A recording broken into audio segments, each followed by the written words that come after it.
I didn't realize how afraid I was gonna be. Like, of nothing. There was like nothing to be afraid of. And I was so afraid. I was so afraid in all of my body. And I forced myself to get up and make friends with it, but it was just, it could have been so paralyzing.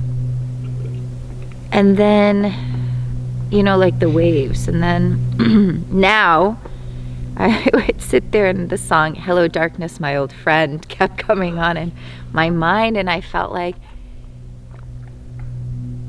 maybe there wasn't enough time in there because we just became comfortable with each other. It was like a new relationship and it was exciting. And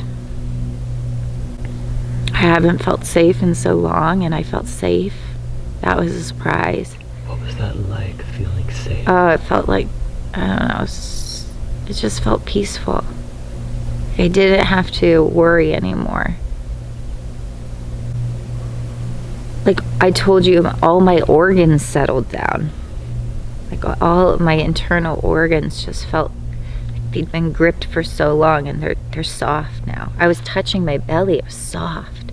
Like my bowels, like they used to be hard and armored, they were soft. Like all the tenderness, I touched into all the tenderness yesterday and today.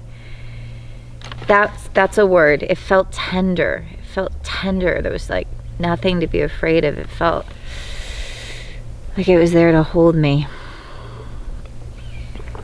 And then at one point, the energy of the darkness, I touched into the energy. My whole body was vibrating. When I fully surrendered, it was hard to surrender. There were moments of surrender. And then there was a big willingness to surrender yesterday, and that was profound. My whole body was tingling, not like the fight or flight. It was tingling like bliss, like ecstasy, natural ecstasy. And I let myself be there. And then again, there was the overwhelm of that. And I was like, kept saying, just show me how good it can get. Just like take me to the edge of ecstasy and just let me feel my edge of ecstasy. And there was an edge. There was enough. There was. I'd like to go beyond that, but I was okay with that. I let myself be there because I couldn't, I was the discerning between the edge of ecstasy. We talked about this, and the edge of fear in the body. It was like, it was both overwhelm and it was both visceral. So it was enough. I think I dosed enough. I dosed enough of the darkness, you know, to know what's possible. And I can touch into it again, but all of the preliminary work, it was a lot. So to get to that point, I was proud of myself. To get to the point of just getting to the edge of it and being in surrender, to feel that bliss state, that visceral expression of vibrancy that, you know, could be interpreted as a frequency of love, maybe. Yeah, it was enough. It was enough to reassure me that I was going to be okay. It was enough to start again, you know, from a new baseline. So I was okay with it. I was proud of myself. And maybe for the next like 24 hours, I'll play with it some more, knowing I can open the door. I mean, I knew I could open the door the entire time, but I needed to win. Oh, I'm just kidding. No, the tenderness was really, really a big point for me. So letting a little bit of light in was like, yeah, the permission. The permission, like giving yourself permission to feel all of it.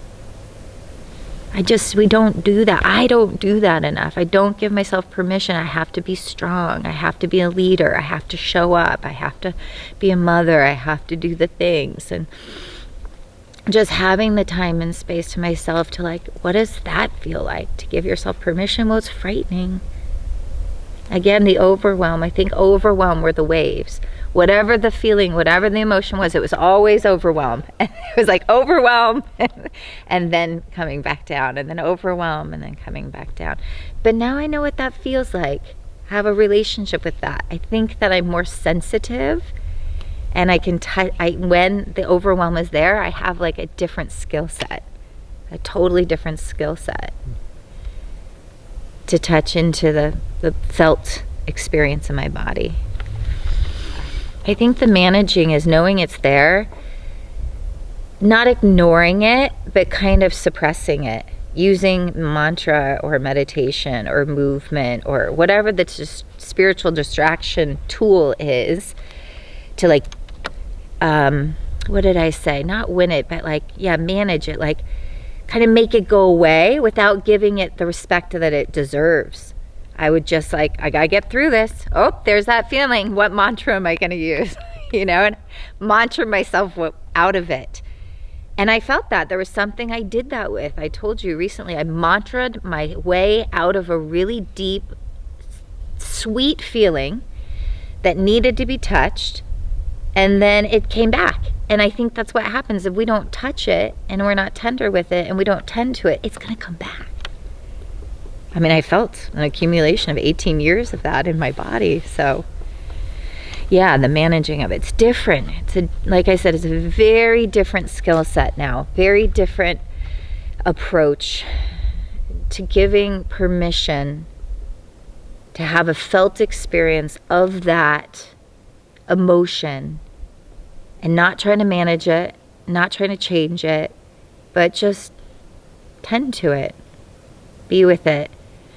And if nothing else, using the tools to find that neutral, that place where it's okay to be overwhelmed. It's okay to be afraid. You know, it's okay. What's that like when you say that?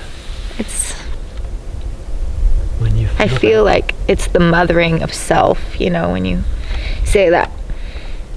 And I realize the cultural conditioning too of parenting, and I think it's generational, but I think so many times we're like, don't be afraid. Don't be afraid. And I would never say that to my daughter. Oh, don't be afraid. I remember so many times hearing, and it came through a lot, oh, don't be afraid, Katey. And I was like, that's bullshit. You can be afraid. And that was the permission. And you know, it's like, don't be afraid. Don't be sad. Don't worry. It's like, no, all those things are fucking real. I am worried. I am afraid. I am sad. And I think I've even been somebody who's had, like, I'm hypersensitive. I'm a highly sensitive person. And I've touched this world for so long that I actually thought I was like, well, managing it. I thought I was good about it. I thought I was tending to it. But I wasn't. So mothering, I felt like I was mothering myself in there.